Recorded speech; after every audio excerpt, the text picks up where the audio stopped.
pas fait le réglage du son comme un petit peu. Alors, est-ce que vous pouvez parler un petit peu? Oui. Oui. Oui, oui, je parle. Oui, moi aussi, je parle. Oui.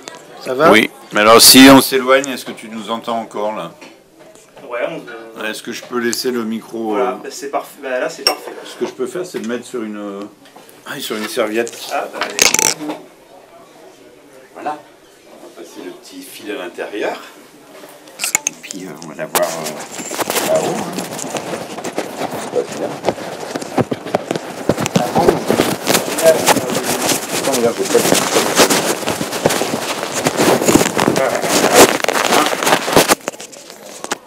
Et là, après...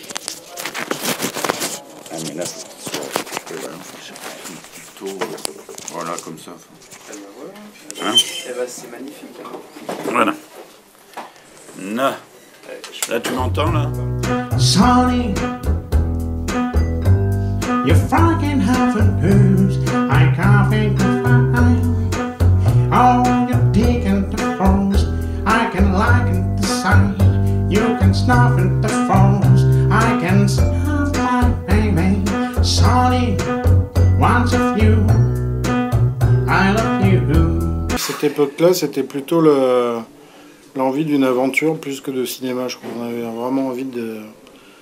Bah, c'est resté un peu ça, en fait. On sent... Enfin... L'envie de prolonger... On s'amusait vraiment bien tous les deux en faisant des sketchs, et même des séries de sketchs quasi en dehors de Groland. On a fait des choses, on peut même dire d'anthologie, dont on devrait avoir honte, mais même pas. Mais on avait envie d'aller plus loin, parce que le problème, c'est qu'un sketch, ça dure 1 minute et demie, puis après, c'est déjà fini. Enfin, mais on cherchait un sujet qui pourrait nous permettre d'aller plus loin. Et on a vraiment un bon pote belge, qui s'appelle Vincent Tavier, qui était un des mecs de la bande de C'est arrivé près de chez vous, et qui était producteur belge, et qui nous, de temps en temps, il nous voyait, puis il nous disait, vous n'avez pas une idée de film? Puis nous, on sortait une idée à la con, et puis il se marrait, puis il disait, ah non, c'est nul, ah non, c'est nul, ah non, c'est nul. Jusqu'au jour où on a eu une bonne idée, c'était de faire un road movie en chaise roulante, quoi. Et là, il a dit, ah, ça c'est une bonne idée. Voilà. Donc, il nous a dit, je vous donne 2 mois pour écrire le script, et moi, je me donne 2 mois pour trouver l'argent. Et donc, on s'est retrouvés 2 mois après, pendant le tournage du clip des Vampas, d'ailleurs, pendant le tournage, hein, en train de signer les contrats pour faire le film, puisque lui, il avait trouvé 150 000 €, et nous, on avait écrit le scénar.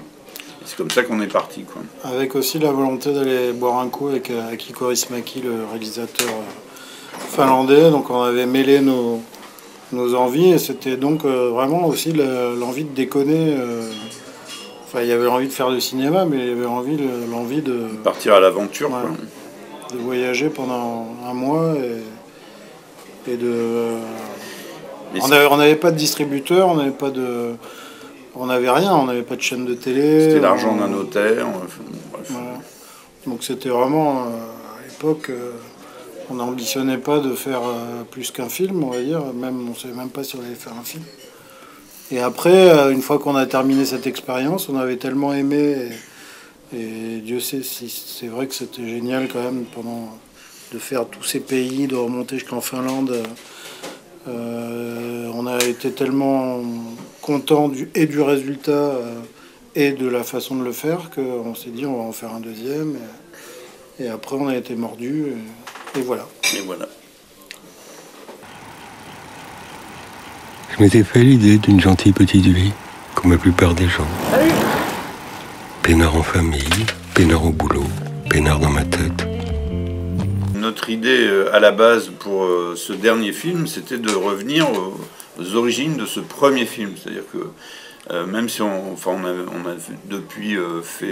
avait fait 5 films, mais pour ce 6e, on trouvait que on commençait pas à s'embourgeoiser, mais les équipes commençaient à devenir un peu trop costauds, que l'ensemble, on commençait un peu à se rapprocher de ce qu'on imaginait être un vrai film de cinéma, on va dire. Et on a eu envie de revenir à ses premiers amours, c'est-à-dire de repartir en toute petite équipe avec un micro-budget, d'ailleurs le même que ce premier budget, et avec une caméra, et puis un projet, puis un film déjà dans la tête, mais avec une incertitude, en sachant pas trop si ça allait être un court-métrage, un moyen-métrage, rien du tout. Enfin, on voulait faire une forme de poésie filmique, comme ça avait été le cas dans notre première aventure, sauf que dans notre première aventure, c'était un peu, on va pas dire involontaire, mais voilà, c'était, on y est allé à la va comme je te pousse, alors que là, c'était vraiment une volonté, par contre. C'est un personnage, on voulait se concentrer sur la personnalité de Houellebecq et sur... c'était 10 jours de tournage, donc on avait... ça faisait partie aussi du challenge, c'est de se concentrer sur un personnage, et quand on se concentre sur un personnage, il faut que ce personnage soit fort, ait du charisme. Et c'est pour ça que Houellebecq, quand on le voyait dans les interviews, on buvait ses paroles comme du petit lait. Moi, je le regardais fasciné, Benoît aussi. Et donc, on s'est dit, ce mec-là, il est fascinant comme ça, donc il peut tenir sur 1h30. C'était vraiment le challenge, la gageure de ce film. Et après, pour des questions aussi de budget, et d'envie de se concentrer aussi, sur un comme personnage. Tu le disais si bien hier, non mais c'est vrai que quand tu es dépressif et que tu moulines, c'est-à-dire que c'est pour ça que le film commence par une tempête comme ça, c'est une tempête sous un crâne. Donc quand tu es dépressif, tu penses qu'à tes problèmes, tu vois plus les autres, tu moulines. Et c'est aussi pour ça qu'on a coupé la tête de tout le monde, c'était pour qu'on reste sur ce personnage et sur sa tempête interne. J'ai même réussi à aimer mes collègues, moi qui n'aimais pas l'amitié. Je souris aux plaisanteries de bureau. Un miracle, en somme. On avait d'abord un projet de film qu'on était en train d'écrire, on était en train de chercher après l'acteur qui aurait pu incarner ce personnage, et puis c'est aussi le hasard qui a fait que Michel Houellebecq sortait son recueil de poèmes, et on avait vu la une de Libé là-dessus. On s'est dit, 2 bonnes nouvelles. Premièrement, il est vivant. Deuxièmement, il est en France.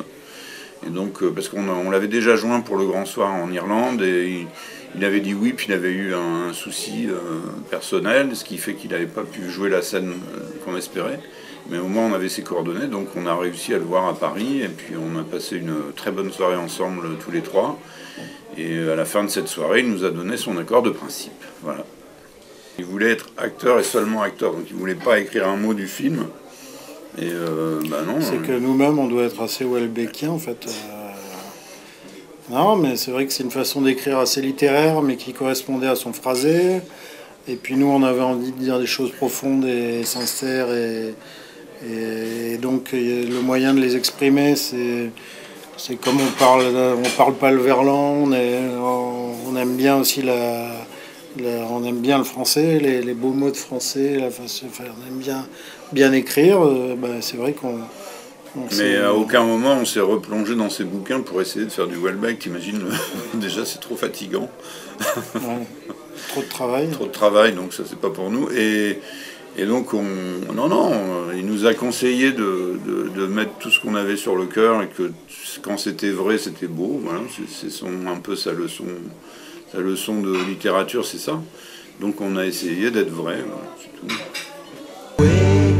Et tout ça s'est effondré. Le trop plein. Le trop vide.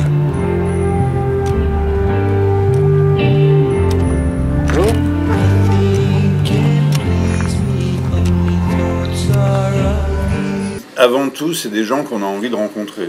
Ça, c'est depuis le début, hein, c'est ça. On se dit, mais même avant de faire du cinéma, avec Gus, on organisait des mardis soirs, dans un bar à Paris, et on invitait des gens qu'on aurait bien aimé rencontrer, des gens, je sais pas, Alain Chabat, machin. On les invitait simplement à boire un coup, et ça se terminait. Bref. Mais il n'y avait pas de caméra. Mais c'était déjà ça. Nous, c'est d'abord de rencontrer des gens qui font des choses qu'on aime bien, et puis le cinéma, ça a été un prétexte un peu plus élaboré pour en arriver là, quoi. Et donc, une fois que ces gens-là, on les a rencontrés, si on veut les rencontrer et que ça soit pas seulement pour boire un verre, il faut quand même qu'on ait un alibi, c'est-à-dire un scénario, un personnage à proposer, pour qu'on commence à discuter d'abord de quelque chose, en l'occurrence d'un film. Et c'est ça enfin, je sais pas, Brigitte Fontaine, par exemple, effectivement, a priori, c'était pas la première personne qui vient à l'esprit quand on veut avoir une patronne de pataterie, quoi. Donc, mais bon, non, c'était, enfin, pour le film, on avait besoin de ça, et on s'est débrouillé pour faire coller les deux. Alors quand ce sont pas des acteurs, on s'adapte quand même à leur personnalité. Hein. C'est soit Brigitte Fontaine ou ça, on peut pas. Enfin, je veux dire, là, il faut vraiment s'adapter. Et heureusement, parce que nous, on leur demande de venir, c'est pas vraiment leur boulot. On va pas. C'est à nous adapter. Quand il y a Dick Annegarn qui vient faire une petite apparition, c'est parce qu'on aime bien ses chansons. Mais on va pas lui demander s'il n'arrive pas à sortir son texte, on se démerde. Voilà. Donc après, il y a les vrais acteurs qui eux, bon, font leur boulot, mais souvent on a eu des non professionnels sur les tournages. Bon, ça, dans ces cas-là, on s'adapte. Et voilà. Donc ça dépend de la personne avec laquelle on bosse, mais on est toujours à la recherche de grosses personnalités. C'est surtout des gens qu'on aime, quoi, et qu'on a envie d'immortaliser. C'est prétentieux. Est-ce que le cinéma immortalise quoi que ce soit? J'en sais rien. Mais en tout cas, de les faire durer un peu plus longtemps et de les montrer sous leur plus beau jour, enfin leur meilleure facette, quoi.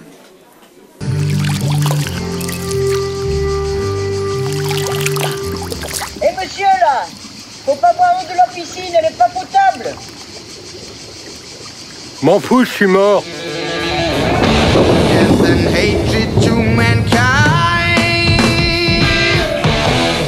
C'est là que j'ai merdé. J'ai toujours tout pris trop au sérieux. C'est parfait. D'un côté, on a Groland qui nous éclate toujours et sur lequel on est concentré à fond aussi. Mais qui reste quand même un vrai boulot. Enfin, c'est-à-dire que ça nous prend le chou, hein, quand même. Tu dois vraiment essayer de trouver des idées toutes les semaines. C'est quand même pas simple. C'est-à-dire c'est très difficile de se concentrer à la fois sur un scénario de long métrage et à la fois sur des sketchs sur l'actualité qui continue de tomber, etc. Et d'essayer d'avoir un point de vue sur l'actualité pour en faire un sketch avec une chute en moins d'une minute et penser à un personnage qui tient la vie d'un personnage qui doit tenir pendant 1h30. Donc c'est en termes on va dire utilitaire, c'est vraiment c'est vraiment très bien parce que ça nous permet à la fois de ne pas être stressé on a de quoi vivre grâce à Groland, ce qui nous permet de faire des films vraiment vraiment libres sans se préoccuper d'être payé une fortune, etc. Donc ça c'est important. Mais en même temps, c'est pas si simple à gérer que ça, quoi. Enfin là, par exemple, on est en train un peu de patiner sur le prochain scénario, mais ça va se débloquer comme ça s'est toujours débloqué au moment où on s'y attend le moins. Mais c'est un exercice qui n'est pas si évident à régler que ça, quoi. Non, mais ce qui est génial aussi, c'est que d'un côté, on a les sketchs, c'est du pur comique qui nous éclate et qui nous fait rire. Donc ça, c'est un exercice spécial. Et après, on a l'autre exercice qui est de mettre plus de sensibilité, de choses profondes dans les films. Et